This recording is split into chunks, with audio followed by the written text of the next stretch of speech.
Start the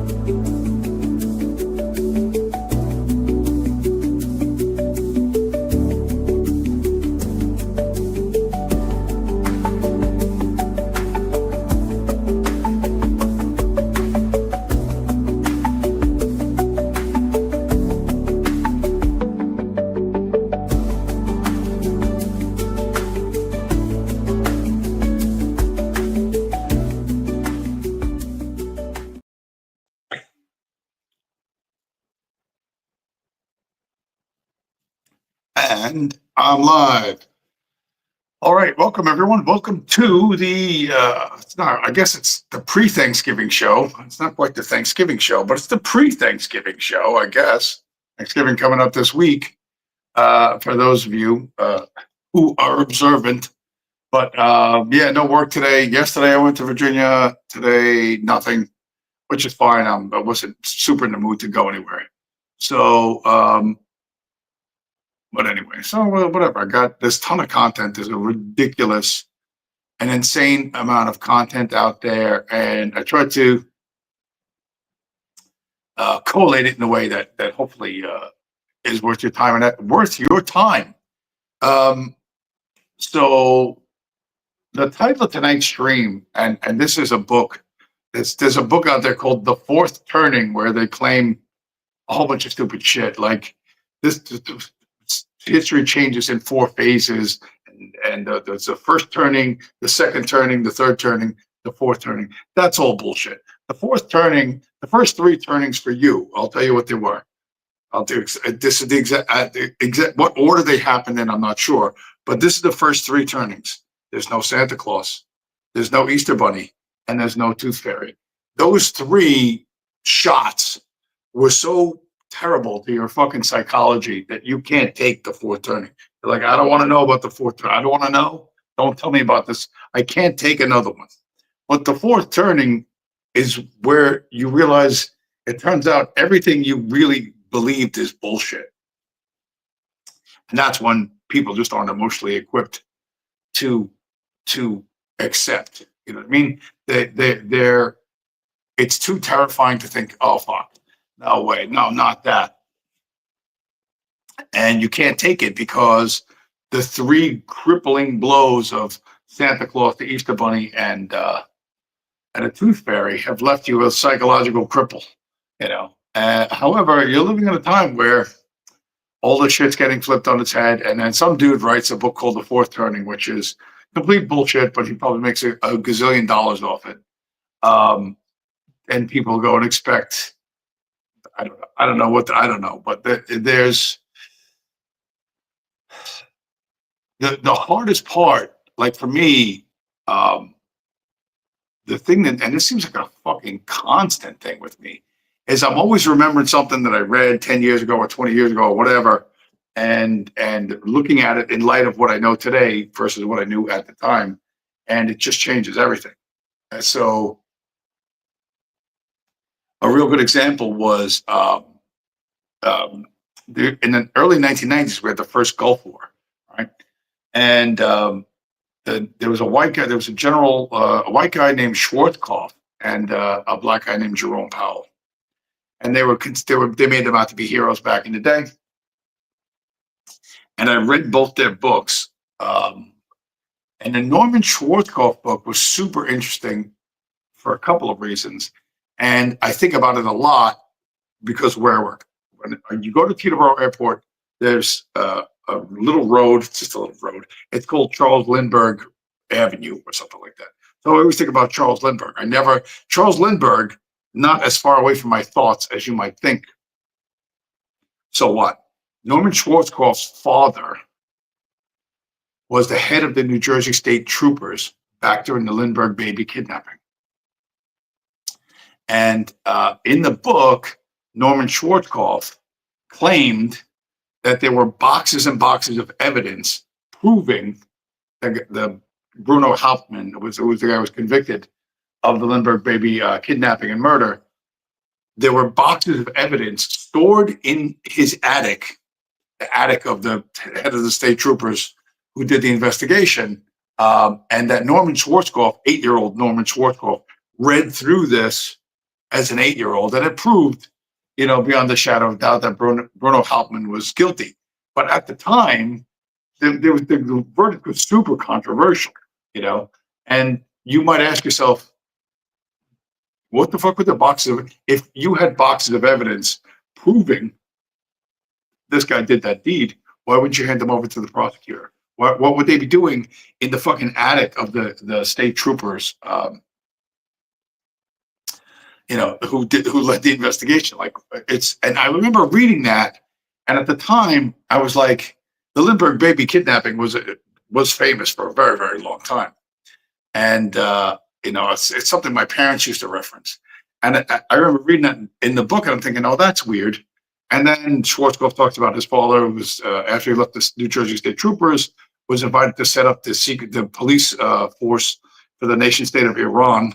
And so he headed up the Iranian police force, and Norman went over there when he was a little kid, and it was an all exciting, fun adventure and all sorts of intrigue, and guys coming to the house in the middle of the night with a camel and a secret message and all that stuff, and how he had a relationship to the Middle East long before he went there as General Schwarzkopf, leader of the coalition forces in 1991. But for me at the time, this was the early 90s. I was still like red team bro, conservatard, and what the fuck did I know? You know what I mean? I didn't know then what I know now. And every time I turn onto Charles Lindbergh Boulevard, I'm reminded of the fact that Charles Lindbergh's father opposed the creation of the Federal Reserve. Charles Lindbergh opposed America's involvement in World War II, and someone kidnapped and murdered his child. And they pinned it on a guy named Bruno Hauptmann. And Norman Schwarzkopf said, oh, yeah, all the evidence was in my attic. I read it when I was 8 years old. Like, when you hear it that way, you go, well, that's fucking ridiculous. Who the fuck would believe that? But a lot of people at the time believed it. And now you know how Norman Schwarzkopf got to rise up so as high as he did in the Army, right? Because his family had a connection to helping I don't know, put the nail in the coffin for the Lindbergh baby kidnapping, right? To make the whole thing go away. Whether they knew what they were doing or they didn't know what they were doing, they were shavos, either knowingly or unknowingly. And Jerome Powell, believe it or not, I think I read his book too. Did he write a book? I can't remember. But they said he got a job as a kid working in the Jewish furniture store, and he learned to speak Yiddish, and he would follow the other customers around the store and listen to them. And they thought no little black kid knows how to speak Yiddish. So they'd be talking about stuff, and then he'd go and whisper to his boss, tell his boss what those guys were saying. And it gave his boss an advantage in the furniture business transactions. And now you know why Jerome Powell, General Powell there became head of the Joint Chiefs of Staff, even though his military career was less than stellar. And all that shit, like it constantly, I'm thinking, I just want to go to work. I just want to, I'm trying to make a living, try to pay my rent, try to pay my bills. And I got to turn, I got to get a thing that says, oh yeah, go to Charles Lindbergh Boulevard. And I'm like, okay. And all this stuff just runs through my mind. It runs through my fucking mind. And it sucks because I'd kind of like it not to. And I think that's the fourth turning for me is a never ending fucking series of looking back at things that I thought I knew, that I thought I believed, that what I knew was wrong, and what I believed was naive at best. So Colin Powell. That was Virgil Doc. Welcome to the show, sir. Colin Powell. Whenever I think of Powell, I think of Jerome Powell, the Fed chairman. But Colin Powell. Yeah, Colin Powell. He was a big media star.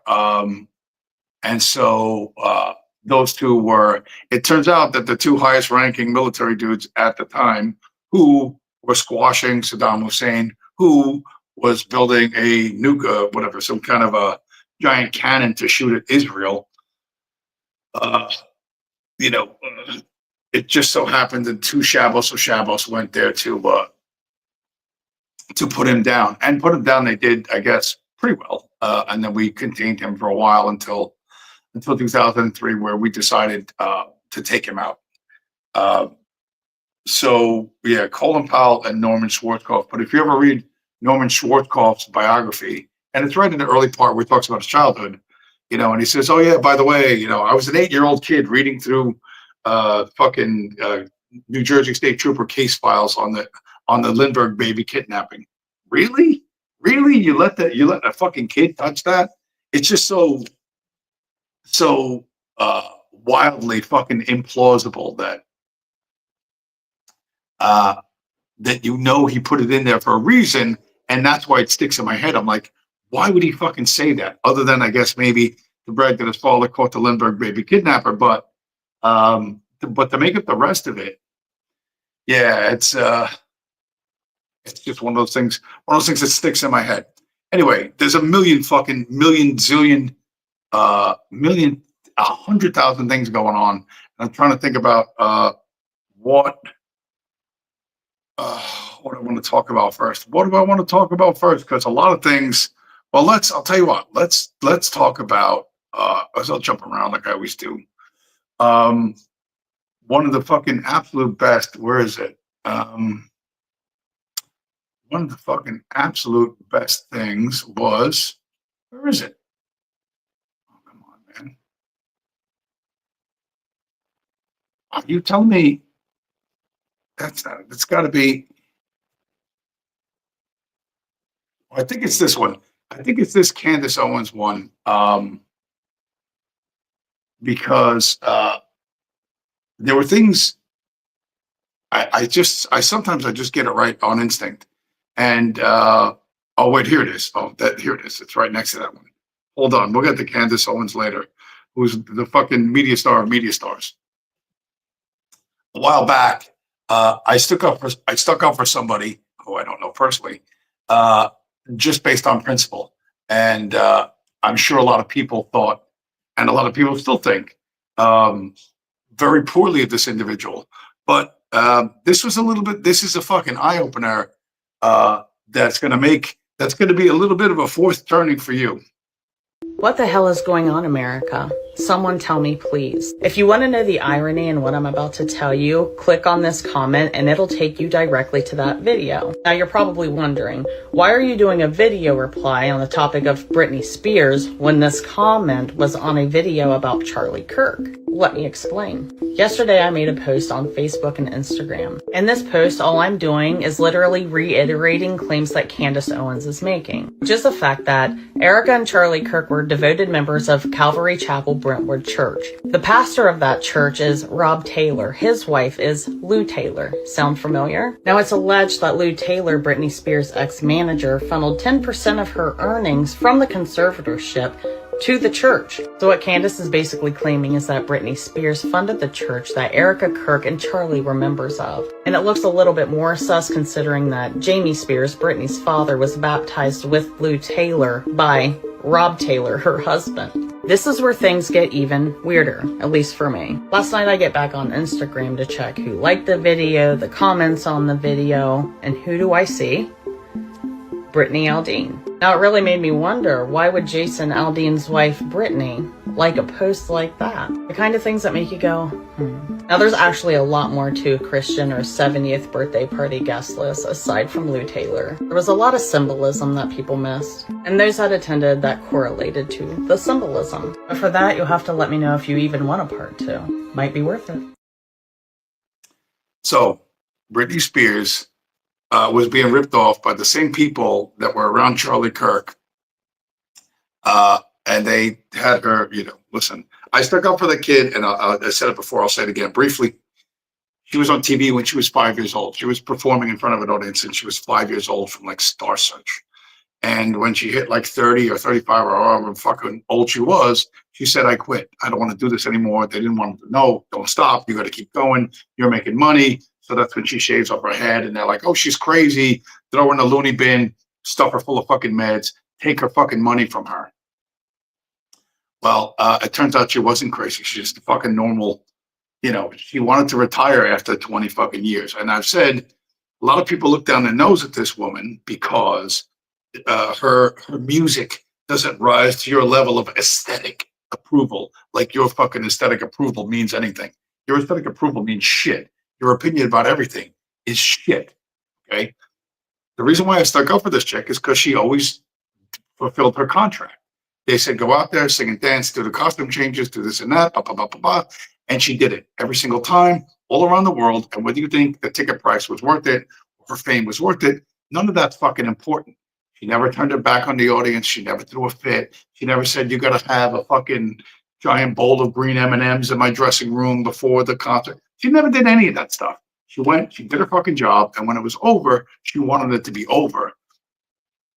But some really bad fucking people who were involved in the church and this, that, and the other fucking thing were like, no, you're going to keep making money for us forever because we're stealing from you. And when she finally probably realized, hey, I don't want to give 10% of however many millions she had to whatever fucking church that was, boom, into the asylum she goes, and we're going to take your kids and blah, blah, blah, blah. So I just, on instinct, I thought, here's somebody that fulfills their contracts, and they're being shit on all over the media, right? And all of America thinks Britney Spears is a kook. She's a lunatic, right? Everybody thinks that. Why? Because these people have access to the fucking media. They're going to portray you this way and not that way. They're certainly not going to reveal their real agenda, which is to fucking rip you off. And that's that. So, yeah. Charlie Kirk and Britney Spears have a fucking an odd connection through this church and this pastor, and it's a lot of the stuff.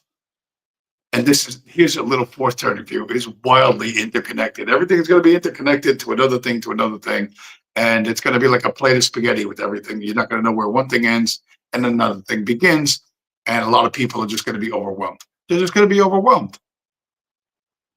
And at the end of the day, you're going to see what you want to see, right? You're all going to see what it is you want to see. So, and there's nothing, there's nothing I can do about that. I can point you in the right direction to think of the right way about things, but there'll be so many million fucking distractions that you will not understand. And one of them, this was a fucking great one. This is fucking awesome. This was right here in beautiful fucking the Garden State of New Jersey. I did not know this happened. I bet you didn't know this happened. All right, buckle up, folks, because we got a wild story that makes the Jussie Smollett hoax look like child's play. Meet Natalie Green, a former GOP staffer who worked for a New Jersey congressman. She says that while she was out for a late-night walk on a trail in Egg Harbor, New Jersey, 3 gunmen attacked her, tied her up, mutilated her body, and wrote "Trump whore" across her stomach as a part of politically motivated violence. She says that the gunman used her full name and mentioned her job was the reason for the attack. Now, these are the only pictures I can show you from the crime scene. This is her after police found her on the trail. This is where they wrote "Trump whore" on her stomach. The only thing I can show you, because the rest is absolutely gruesome. This girl's body was torn to pieces. The only problem is it was all self-inflicted, and the entire thing was an elaborate hoax. 2 days before the alleged incident, she went to Pennsylvania and paid $500 to a body modification artist to have her skin carved up. She then had her accomplice write "Trump whore" and "Van Drew is a racist." Van Drew is the name of the congressman she used to work for. However, the entire thing fell apart when police began questioning her and her accomplice, and their stories didn't match up. They also discovered the same zip ties that were used to restrain her were found in her car. Also, her accomplice had Googled the phrase "zip ties near me." This is one of the craziest and most poorly executed stupid ideas I've ever seen, to the point that I think it's intentional. Right? Follow me on this one, right? Everyone now is like, oh my God, conservatives are so crazy, they're willing to mutilate their bodies and stage political violence just to push their agenda. So crazy and so poorly done that it's almost like she wanted to get caught. Maybe this is all a long con. Maybe she pretended to be in the GOP. Then she stages the political violence, but does it so poorly that she knows she's going to get caught, so that people will say, look how fucking crazy Republicans are. They're willing to do this shit because he's acting a liberal all along. Where's my tinfoil hat? Somebody get it out. That's about as logical thinking as any other explanation for this batshit crazy story. And the fact that she's super hot and looks like Sloane from Entourage, they're now calling her Hussy Smollett. Broken brain politics plus mental health issues equals an absolute catastrophe. Send this girl to the loony bin and get her all the help she needs. No, she's not going to the loony bin. She's going to a private island because somebody paid her a fucking bag of money to do that. Okay. Hot girls don't destroy their looks for no reason. But for a lot of money, they will. They'll marry a super old man, right? You know what I mean? May December romance.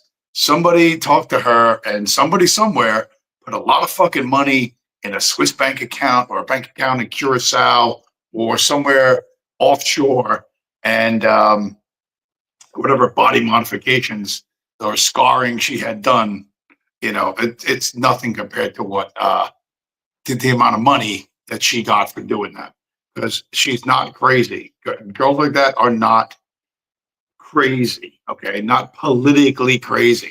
So here's an obvious fucking example where this dude's like, oh, she's crazy. But no, she's not crazy. She's motivated by money, like all human beings. They're motivated, they're incentivized by gain, some sort of gain valuable to them. And that chick did not need attention. But all of this, man, is like, it's just gonna keep going and going and go. Like, I can't even keep up with it all. People are like, Donald Trump gave oral sex to Bill Clinton. I don't know who believes that. You would have to be a retard to repeat that, but tons of people repeated that, and all sorts of other stuff. But and it's not just here. It's even where is it? It's our friends in Mexico who were rioting have now coined a new phrase. So congratulations, people of Mexico. You have come up. You have discovered a new political phrase. Narcopresidenta.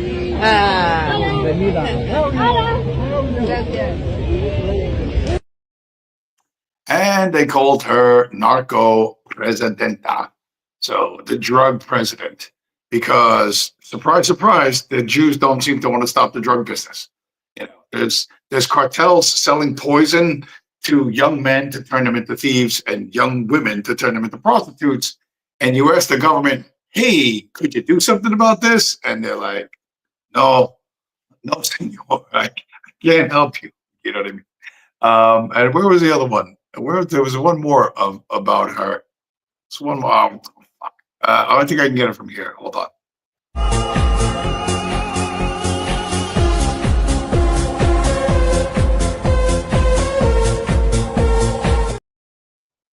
I did that without having to refresh it. Yeah, that's Buddha, Judea, or Jewish war. That's what they're saying about the president of Mexico. At the same time, you got all the supposedly Epstein stuff. And Epstein, man, I'm going to reload here real quick.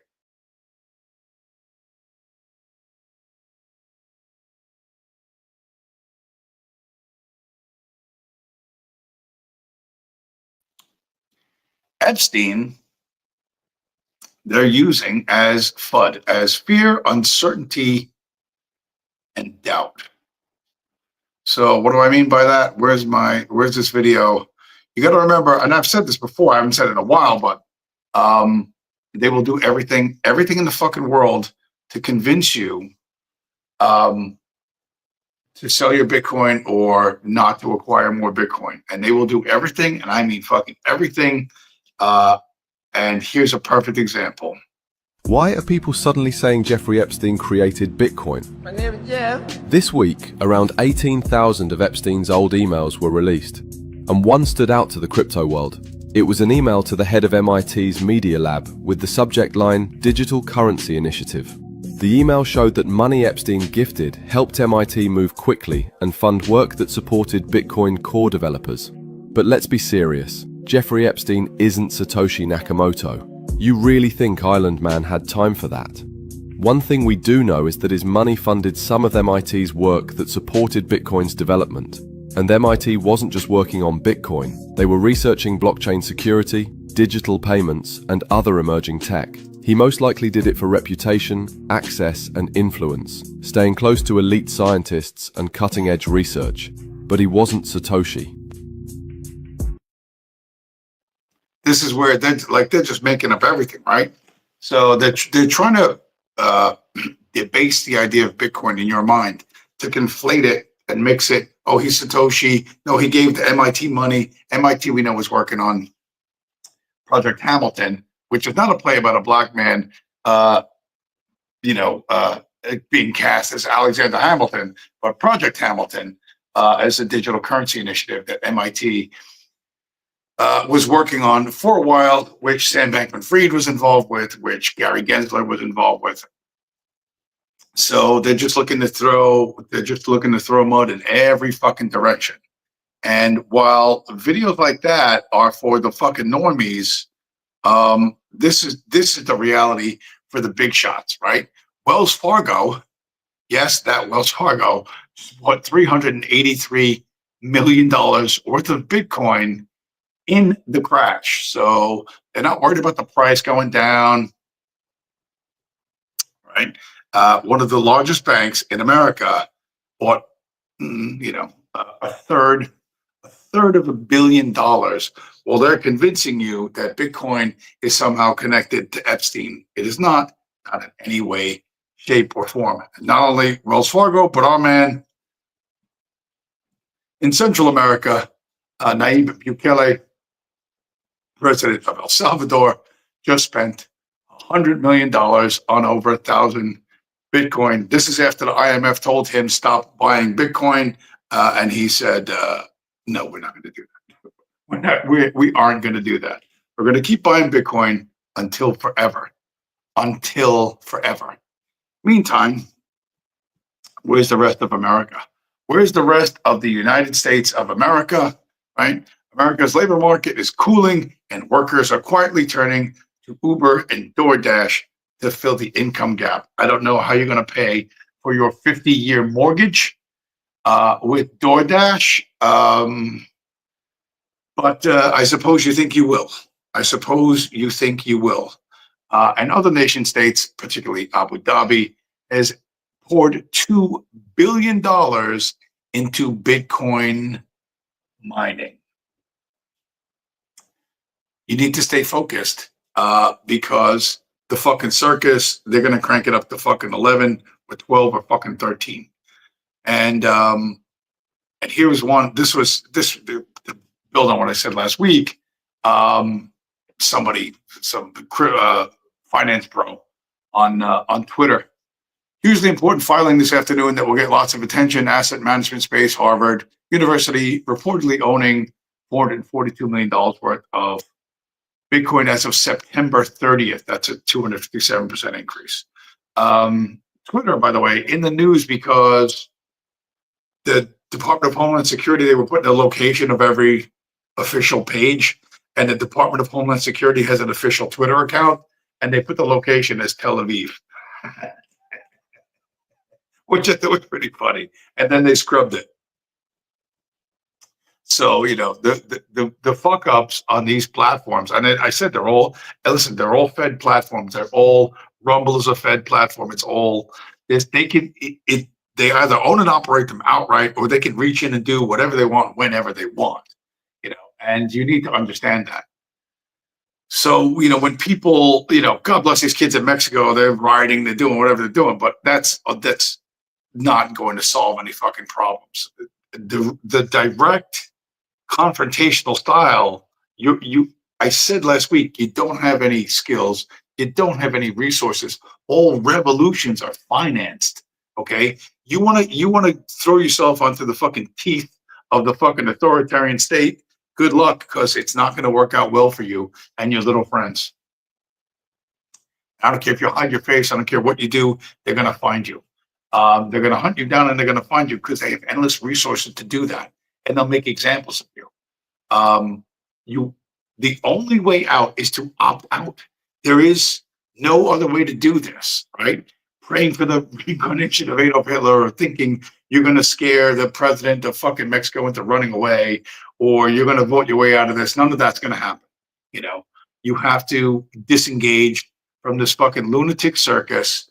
And listen to the authoritarian state. They're dying to get you to do shit.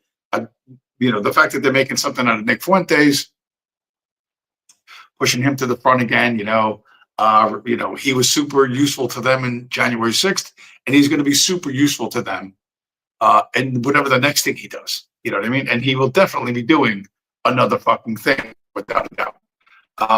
In the meantime, this was something I should have kept this other video, but this is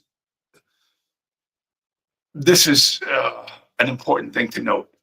China was playing chess while the rest of us were playing checkers. Bombshell study finds that $200 billion of secret loans to U.S. businesses over the last 25 years. I don't know how that works, but that works out to like 10 billion a year. So China buying influence in American businesses and making American business indebted to China. And there was a dude, it was a long video. It was super complicated, but what this guy said was interesting. I wish he would have cut it down. A lot of times you'll see something manufactured somewhere and it says made in Vietnam or made in Cambodia or made here or made there or somewhere around Asia, particularly Southeast Asia, Philippines, Indonesia, whatever. And the guy said, it's not really true because they say China's getting rid of its factories, but China's not getting rid of its factories. It's moving in their factories from China, which is high tariff, to Vietnam, which is low tariff. But they're keeping the 10% or the top 10% of the management people are all Chinese. All the software is Chinese. All the systems are Chinese. The workers, 90% of them are whatever. They're local Vietnamese or Filipinos or whatever, Cambodians.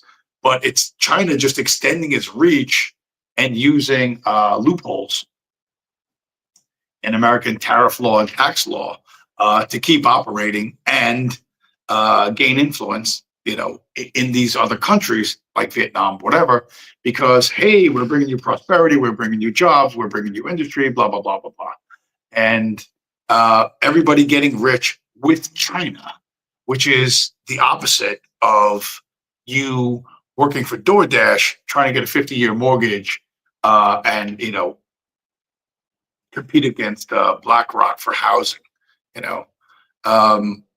that's really unlikely. So the two different approaches are super obvious. I wish I had a better videos or stuff to draw that distinction. Maybe something will pop up like that soon, but right now it's not doing that. And what is that?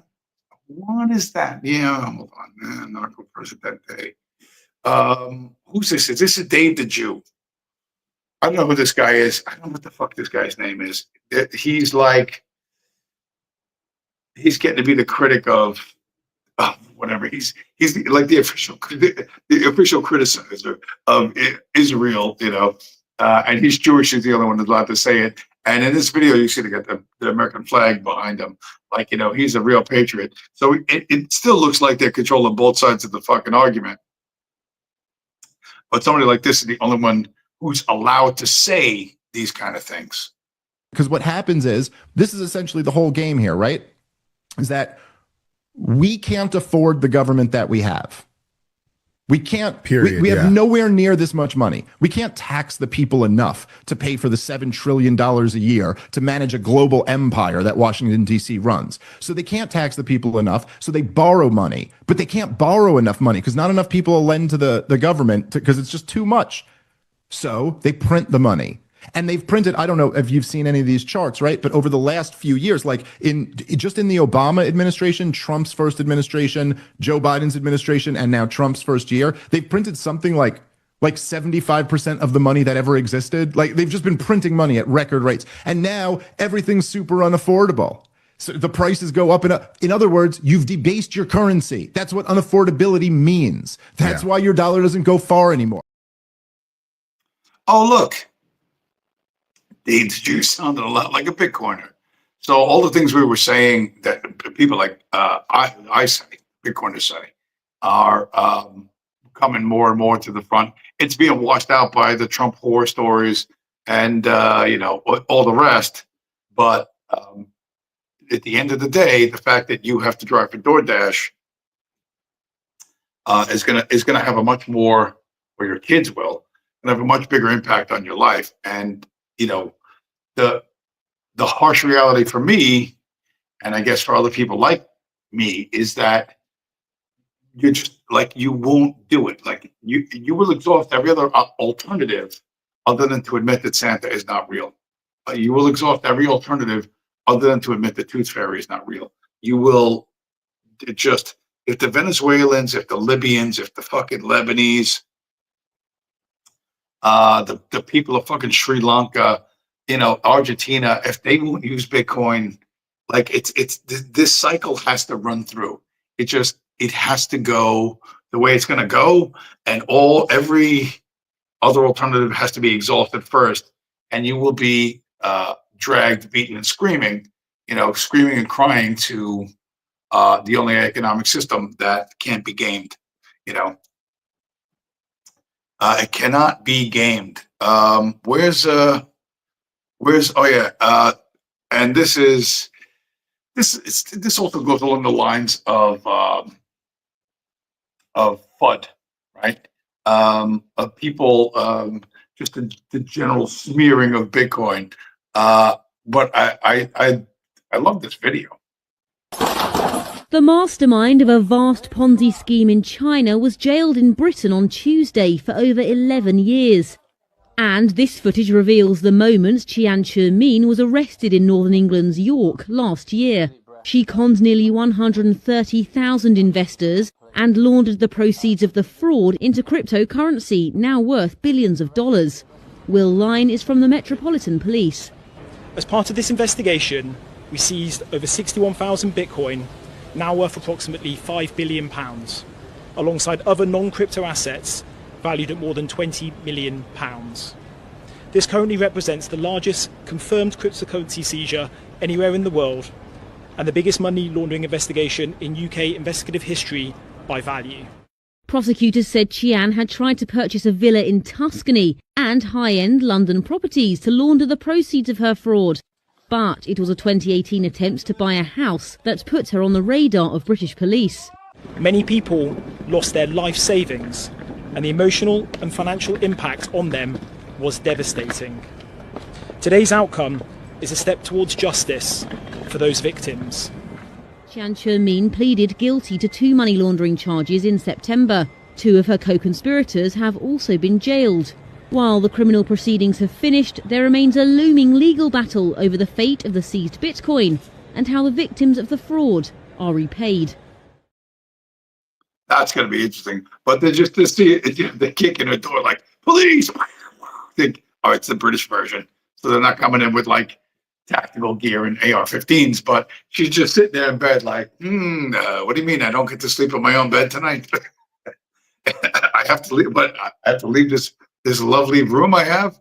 But if you listen to the real details, she scammed a bunch of people, right, out of whatever yuan or Chinese money, and then she turned it into Bitcoin, and then the value of the Bitcoin rose. So the Bitcoin that they seized from her, that they seized off her computers or whatever, is worth a lot more than what was originally stolen. So this puts the government in a bit of a quandary. What did they do with the victims? How do they treat this? Did they give the victims back the amount of currency that they lost? Technically, that makes the victim whole again, right? That fixes the problem. And what about the rest of the Bitcoin, which is worth tons more? Who keeps it? Does the UK government keep it as spoils of war or whatever? Like, well, listen, you only lost $1 million, but so we're going to pay you back $1 million. Except the $1 million you lost to this woman, let's say it's $1 million, is now worth $1 billion because she turned that million into Bitcoin, and the value of the Bitcoin went up. And so who gets to keep all that extra money? That is that's going to be an interesting question to see how they do that. But I have a strong suspicion that the people who got scammed, I think they'll get their money back, obviously, because there's enough value seized in this raid that they can all be paid back. But I don't think that they're going to distribute the money back as Bitcoin to these people. I think they're going to sell the Bitcoin on the open market, send those people back currency, however, with whoever the governmental channels are.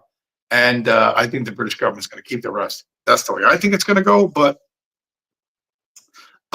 who knows? The economics is always at the heart of everything. It's at the fucking heart of everything. And if you don't believe me, then you don't belong here. Where's what do we do? What do we do here? The nation state of Russia, which I love to shit on, because it's a worthless, parasitical fucking hellhole, is now the Russian army or the Russian government, which is tricking Africans into coming to Russia and then forcing them to fight in the war in Ukraine, using them as slave soldiers or whatever. Russia needs currency. You know what I mean? They're counterfeiting Libyan currency. They're trying to borrow money from investors. They promise, they swear to God, I'm going to pay back in Chinese money. Russia is beyond broke, and now they're hiring out their best dudes as security guards. Something game-changing happened for the Israelis, and that is, the cradle scoop, basically, that came out yesterday, or exclusive, was that there is an agreement between Moscow and Damascus directly that bypassed Turkey altogether. The Russians intend to reestablish 9 military positions in Quneitra. Now, Quneitra is the southern governorate in Syria. It is heavily populated by Druze, as is Sueda. Essentially, Quneitra is on the border of the occupied Golan Heights. So Israel's whole thrust to explain and spin its invasion and occupation of southern Syria since Ahmad al-Shara arrived in Damascus is that we want to stop terror groups from attacking us, number one, and B, we're there to protect minorities, meaning the Druze. Anyways, the Russians are going to come take positions in there. The Israelis are spinning it. Netanyahu's talked to Putin, and this is something Israel wants, they're saying, because they want to make sure no one's going to be attacking them from Syria, which is a joke. When these guys were Al-Qaeda, they didn't attack Israel once. When they were ISIS, they didn't attack Israel once. When they came into power in Damascus, Israel is the only one that was attacking. Okay, they've not hit back once. All right. And also Israel took the wounded from their side. Yeah, in Israeli hospitals, getting fixed and sent back into the war zone.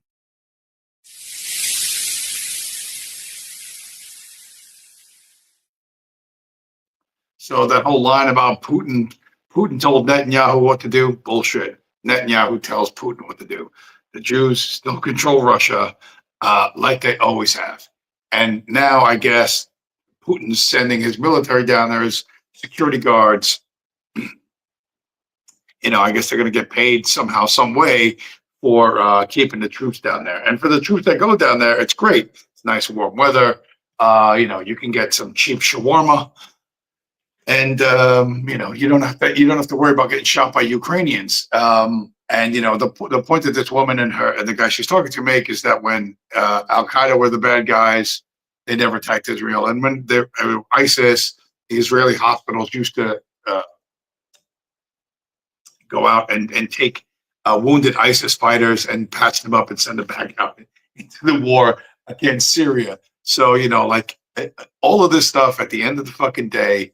You need to have a darker and more cynical opinion of all of this shit. The more people try to build stuff up, the more it's the opposite. You know what I mean? Again, fourth turning, no tooth fairy, no strong nationalistic leader, Vladimir Putin. Remember, he was a fucking spook who joined the fucking KGB and put his own fucking people in prison. You know what I mean? He was a fucking KGB thug, right? And their tippy top chosen guy, because he met Reagan in 1984 or whatever, pretended to be a tourist, meeting Reagan back in the 80s. It's you have to think of much more pedestrian and much more low class motivations for anything, especially international shit. And speaking of Russia, well, not really Russia, but speaking of Israel. Why don't any politicians in the Congress put the open air drug market in Philadelphia above the threat of Hamas? Well, I think you have an answer of sorts. And it comes, interestingly enough, from Mrs. Machado. She's the lady that just won the Nobel Peace Prize, and she's from Venezuela. And she said, if we're liberated by the U.S. Armed Forces and they remove Maduro, our first act will be to move the Venezuelan embassy to Jerusalem. What does that have to do with... I'm completely confused. Like, what? She's hit on something very important. She's figured out where the power lies, and she's playing to the audience that makes the decisions. And I think we can pretty much conclude that we're ruled now by a small group of extraordinarily wealthy people. Billionaire oligarchs. Those are the terms they use in Eastern Europe and places like Ukraine. Yeah. I think they're in charge. I think they're calling the shots.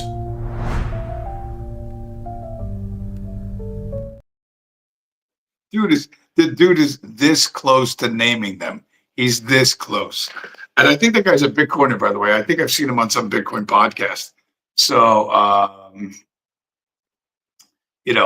it's to be right up against it and not say it is either. And it's hard to believe that Tucker Carlson doesn't know. It's like really hard to believe that he doesn't know that. But there's no end to what they fucking want, and there's no end to fucking all of the fucking things they're gonna. What do we got? I got a couple, three more. I'm trying. Well, while we're on ugly truths, here's one. Here's one you're not gonna want to think about, but this is gonna happen. And it's not hard to figure out why this is happening. OnlyFans for teens. I had no idea this was going on either. So if you're not familiar with OnlyFans, it's a website where people can sell their bodies for money. That's for adults. There's a site called Brand Army. You can join the site as early as 13 years old, and they have a policy of how many bikini/revealing photos that you can post. You can post, let's say, one bikini photo, and then it has to be 2 normal photos, and then another photo that's revealing, and then 2 more normal photos. And these are 13-year-old girls or boys. The other part of it is you have to be 18 years old to subscribe to the children's content. There's a house in Florida called the Bop House. Bop is like a slang term kids are using for like a or whatever. There's a lot of OnlyFans girls living in there, but one of them was under 18 and they were waiting for her to turn 18 to bring her on to OnlyFans, and they were using Brand Army before that. They knew exactly what they're doing. It's not like a misunderstanding. Parents that are doing it and letting their kids use Brand Army, their children and profiting off of it, they're fully aware of it.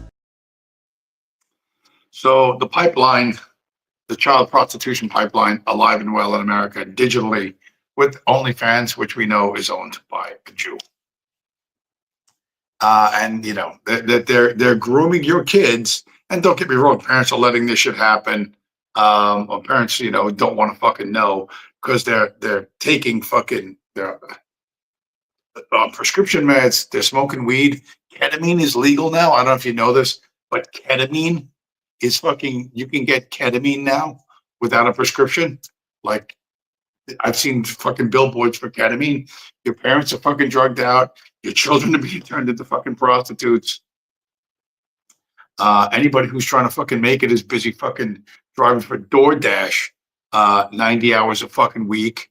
And the people in charge of the fucking economy are 100% selling you out. There's a thing about this. There's the obvious part of this video that the guy's going to go through, but I want you to look at this because it's got Trump in it. I want you to look at this because I want you to see how sick Trump looks or doesn't look. But the message is. Do we all know the fucking message? Yeah, we do. And does that mean the H-1B visa thing will not be a big priority for your administration? Because if you want to raise wages for American workers, you can't flood the country with tens of thousands or hundreds of thousands of foreign workers. You also do have to bring in talent. When we have plenty of talented people no, here. You don't. No, you don't. We don't have talented people here? No, you don't have certain talents, and people have to learn. That is just a bold-faced lie. 60% of all of the H-1B visas are at wage level 1. They're working in grocery stores and at hotels. They're not working in Silicon Valley. Many of our STEM, OPT, and student visas are not going on to work in Silicon Valley either. We have 700,000 American-born STEM graduates every year. 45% of all of our university graduates are underemployed for a decade. From age 22 to 32, if you graduate from a university in America, you will be underemployed, earning less than you deserve compared to your education. 6% of recent graduates for 5 years are unemployed. You're telling me that we need to prioritize others? You're telling me we can't just train an American in the same skills that you really desire? Oh, but they pay so much in taxes. So would an American. If an American is earning that much, so would an American. They wouldn't pay those taxes if they're not here at all, but an American would. And there's plenty of Americans who would like to move up on the ladder. Okay, so that the interview was a woman named Laura Ingraham, who she was on Fox News, but before that she was in talk radio. She made a career in talk radio. And I think like in early 2000s, she herself, she's not married, but she keeps adopting kids because I guess that's as close as she can get to being biologically correct. You know what I mean? But she does adopt kids. So, and to be adopted into a household that's worth $45 million probably does not suck. And she's whatever. She's a little misconservative, blah, blah, blah, blah, blah. And she's interviewing Trump, who, by the way, looks good in that clip. He looks good, relatively good in that clip. He doesn't look like he's going to die in 6 months. Like, you know, I'm like, is this the dude that had the stroke that's going to die in 6 months? He doesn't look that bad. I don't know. And in a different clip, which I don't have it. I'm not going to show you. You know, she keeps saying like, why do we need 600,000 Chinese and Indian students to come into the United States? And Trump says, well, we have to save the historic Black universities and colleges and universities. And she actually says, like, how does importing 600,000 chopstick jockeys and curry munchers help the Dindus? She doesn't say it that way. That's the way I say it. But and then Trump just like waves it. Of course, he just waves it away, you know. But it's always like, save the Dindu, save the Dindu, save the Dindu. And he says that because the Jews believe that they're magical creatures created special by God, just I guess to amaze Jews or whatever. But yeah, Trump doesn't look. I looked it up. I'm not interested so much in the content of what's happening because we know they're just going to import more fucking slaves, more fucking slaves, more fucking slaves. And that's how I know AI is not. I mean, it's going to, like I said, it's going to cut all the white collar jobs. But there's no robots coming because if the robots were coming, they would seal the fucking border. Not only would they seal the border, but they wouldn't be doing these stupid ICE raids where they got the guys in masks grabbing some taco truck dude and throwing him in a fucking cell. They wouldn't be doing that if the robots were really coming, like really, really coming. They would just shut off the bank accounts of all these people. They would shut off their bank accounts. And if that didn't work, they would shut off the bank accounts of the people who employed these people. And then they would shut off the bank accounts of the landlords who housed these people. And all these people would go back to wherever the fuck they came from. You wouldn't need the doors kicking in and the Gestapo tactics and all this fucking dramatic screaming, babies crying. You wouldn't need any of that. Just click, click, click. You know how Jerome Powell makes money? You could just freeze that account, freeze that account, freeze that account, freeze that account. And all these people would go back to where they came from. But since Trump is still arguing that we need chopstick jockeys and curry munchers to save the Negro, which, by the way, neither one of those two groups would go anywhere near a black college. They wouldn't go like nowhere near a fucking black college. That aside, how importing foreign workers helps Americans in college makes no fucking sense when that guy tells you, the white guy yelling and screaming, that college graduates are grossly underpaid for the first 10 years out of their fucking lives, and that some of them are unemployed, because of this. But like I said, in talking with Laura Ingraham, Trump looked pretty good there. Like, he looked fairly sharp. His comebacks were like kind of strong. It was kind of like a shadow of the old Trump. And I'm just talking about health wise. I don't even like I said, the policy they're talking about is all bullshit anyway. Because we know they're just going to keep coming in on H-1B, H-2B, or they'll change the name of the fucking program, or they'll bring them in on a different program. This is going to happen no matter what. But here's another beautiful fucking Trump video, which, to be honest, when I first saw it, I thought it was fucking AI. I tell you, the press has eaten this thing up. You referred to Mr. Mamdani as a communist. Can you describe why you feel that way? And also, will you do anything to stop him from arresting Prime Minister Netanyahu if he visits New York? Well, we didn't discuss your second part of the question. And on your first part, I mean, he's got views that are a little out there, but who knows? I mean, we're going to see what works, or he's going to change also. We all change. I changed a lot. But just days ago, you referred to President Trump as a despot who betrayed the country. You said you'd be his worst nightmare and accused him of having a fascist agenda. Are you planning to retract any of these remarks in order to improve your relationship? I think both President Trump and I, we are very clear about our positions and our views, and what I really appreciate about the president is that the meeting that we had focused not on places of disagreement, which there are many, and also focused on the shared purpose that we have in serving New Yorkers. And I've been called much worse than a despot, so it's not that insulting. Are you affirming that you think President Trump is a fascist? I've spoken about... That's okay, you can just say yes. Okay. It's easier. It's easier than explaining it. I don't mind. We had some interesting conversation, and some of his ideas really are the same ideas that I have. But a big thing on cost, the new word is affordability.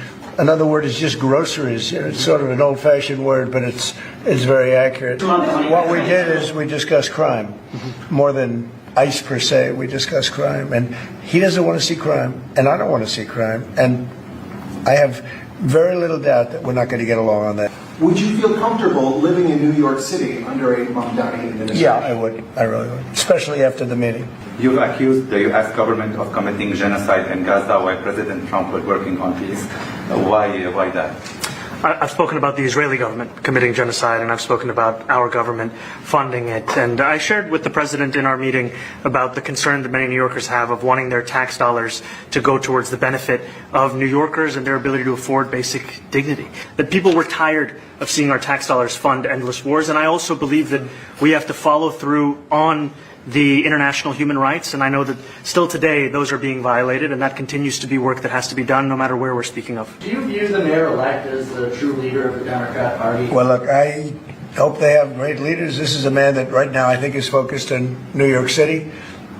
I really think he has a chance to do a great. All right, so the reason why I want to show that is Trump is sitting, and he's leaning forward on the desk like this. And Mamdani is standing, and he's standing like a little schoolboy with his arms in front of him. And what they're saying is less important than, listen, you all knew Mamdani was fucking, is not a wild Muslim rent cutter. He's not a wild Muslim landlord basher. You don't get to be the mayor of Jutropolis without very careful vetting. Okay, but the point is, Trump's sitting there, like Trump is sitting there. And Mamdani, who's he's probably only like 5'5", but they're trying to make it look like, oh, Trump is the one in charge. But if they really wanted to show that Trump was the president, he would stand over Mamdani. He would dominate him the way he does, the way he used to do with other people, because he's a tall dude, except he doesn't have the energy to stand up there. So when he's sitting with Laura Ingraham, he seems kind of sharp. He seems kind of have at least some energy. Okay, not enough to stand up, but during that Mamdani thing, which I swear to God, I thought was fucking AI when I first saw it. He's he's kind of slumped over the desk. Like he's a little bit slumped forward. Like he can't sit up straight. You know what I mean? Much less stand. And obviously calling all the fucking reporters in. It's all a dog and pony show. They did say the G word. They did say genocide, which was a little bit of a surprise. But you know, it doesn't. That's not as meaningful, you know, as you think it is, because behind closed doors, the people who decide everything for both of them told them what they were going to do. There's, we're going to do a dog and pony show, and here's how it's going to go. You're going to stand there with your arms folded in front of you like this, like a little schoolboy, and then Trump's going to look presidential sitting. But to me, now I'm thinking, okay, maybe he does. I don't know, 6 months to live, but he doesn't look that good. Maybe it's not. He's going to croak in 6 months, but if you can't stand up,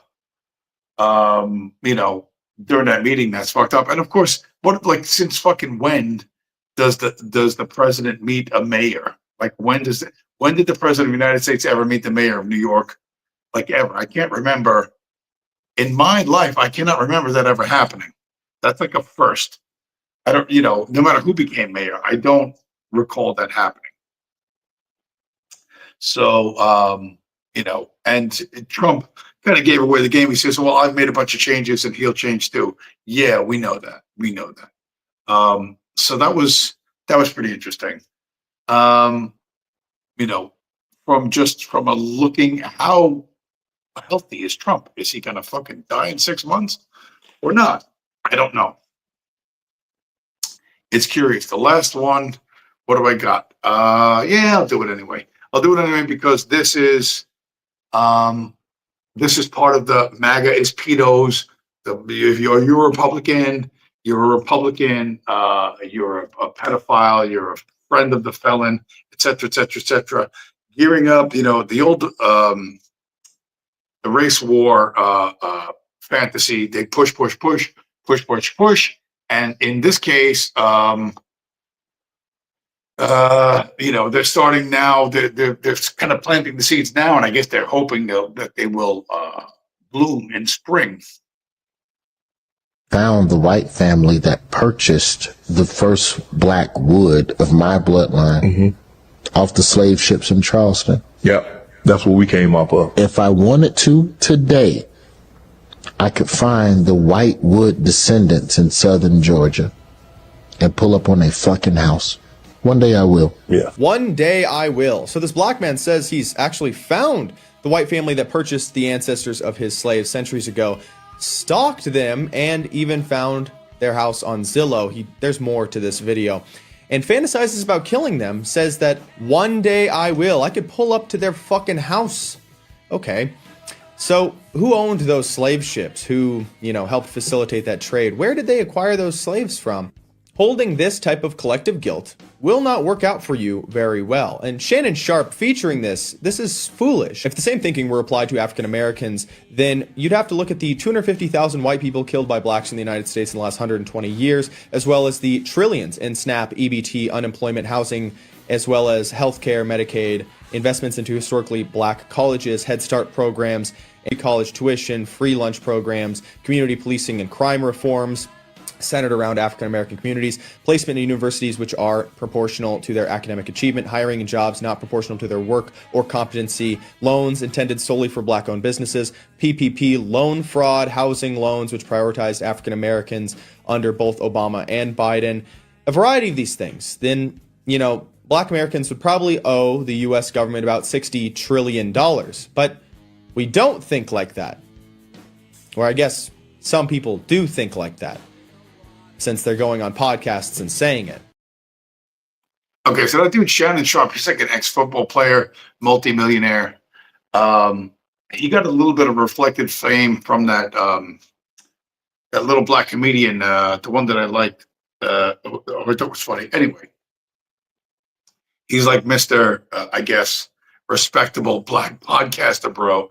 And now he's got the slave master. I'm gonna kill. The Django Unchained slave master murder fantasy.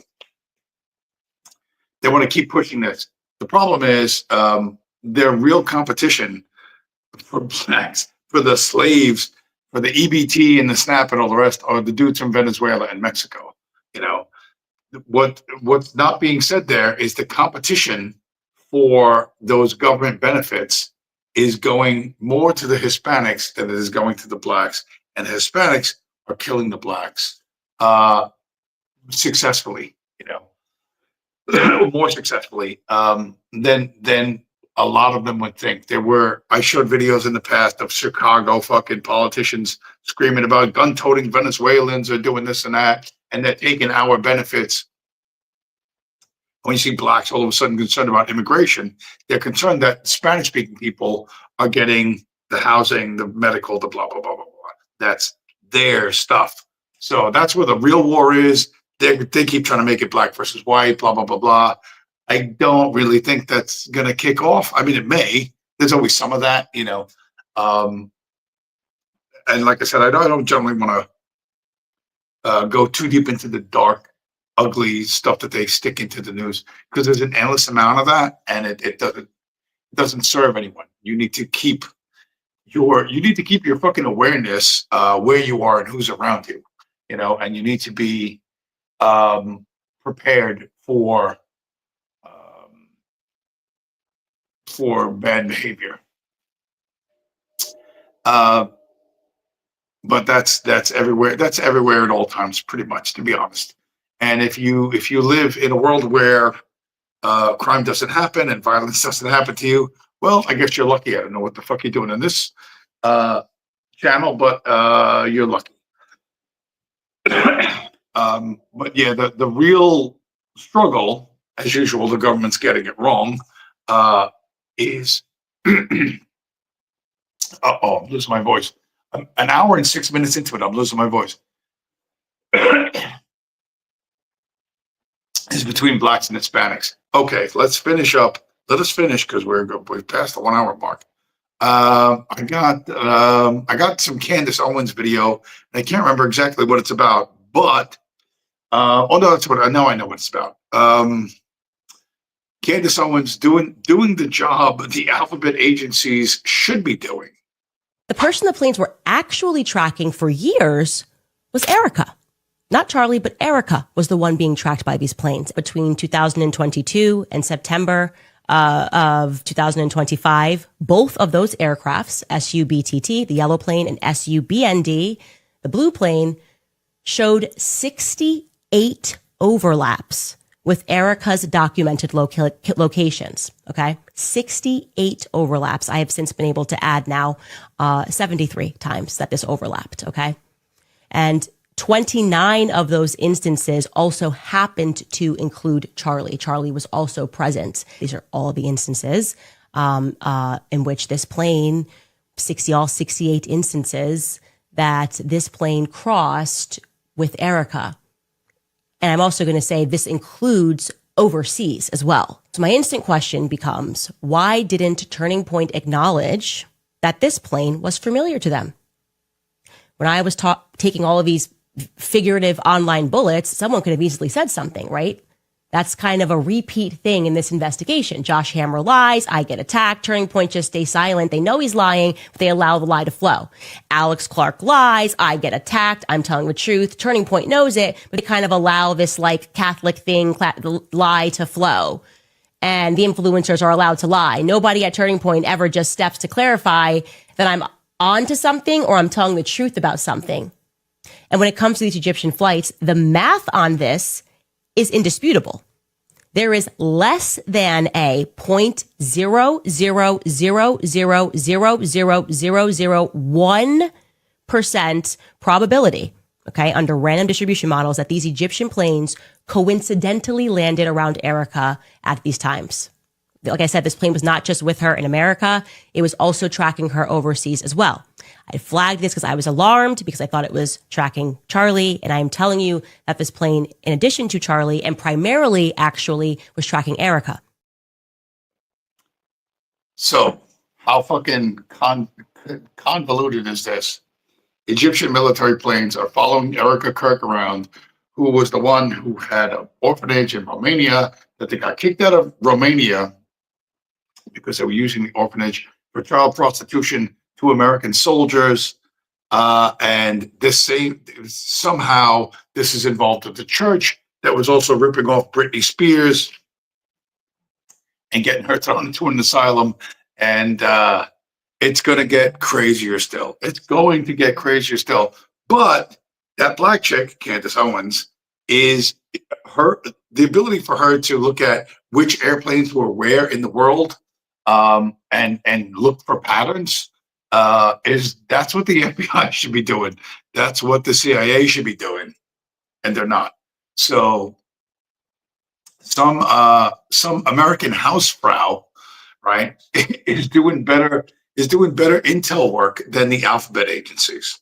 This is the world you live in. What will ultimately come of it, I don't know. But you can see this is so fucking insanely convoluted that there's, you just write it out to the end. This is peak empire. July 4th, 2026, America's 250th anniversary. And that will be peak America. And after that, we're kind of on our way down. And the reason why is because you will be driving for DoorDash with your engineering degree that you can't get a job because some chink or some curry muncher got it.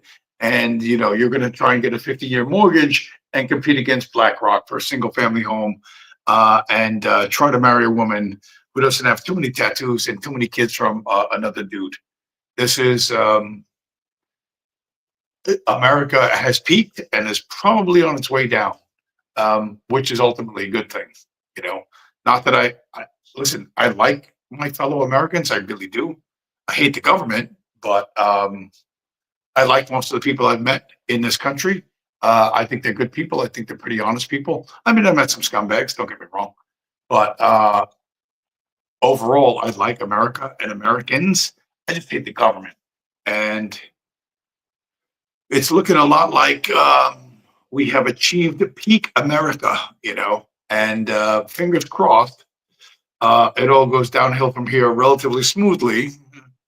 I'd rather not see large scale civil unrest, but it's going to go the way it's going to go.